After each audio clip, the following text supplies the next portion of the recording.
بسم اللہ الرحمن الرحیم۔ السلام علیکم ورحمۃ اللہ وبرکاتہ۔ نبی پاک صلی اللہ علیہ وسلم ارشاد فرماتے ہیں، میں بارگاہ خداوندی میں پہنچا۔ اللہ نے فرمایا، حبیب میرے لیے کیا لائے ہو؟ میں نے کہا، وہ لایا ہوں جو تیرے پاس کوئی نہیں۔ رب کریم کو سارا پتہ ہے، پھر بھی پوچھتا ہے، محبوب میرے پاس کیا نہیں؟ فرمایا، تیرے پاس عاجزی لے کر آیا ہوں، تجھ سے بڑا کوئی نہیں، تو کس سے عاجزی کرے گا؟ سب سے بڑا تو ہے، میں عاجزی لے کے آیا ہوں۔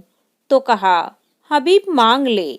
نبی پاک صلی اللہ علیہ وسلم نے کہا، اے اللہ، تو میرے ساتھ گنہگاروں کی بات کر، بھول جائیں گے، بھٹک جائیں گے، اے اللہ غلطیاں کریں گے تو کیا کرے گا؟ رب کریم نے کہا، محبوب میں تیرے ساتھ وعدہ کرتا ہوں، میں تیری آدھی امت بے حساب جنت میں داخل کروں گا۔ میرے رسول کریم صلی اللہ علیہ وسلم ارشاد فرماتے ہیں، یا اللہ، نہیں، یہ بات منظور نہیں۔ اللہ نے کہا، حبیب تو کیا چاہتا ہے؟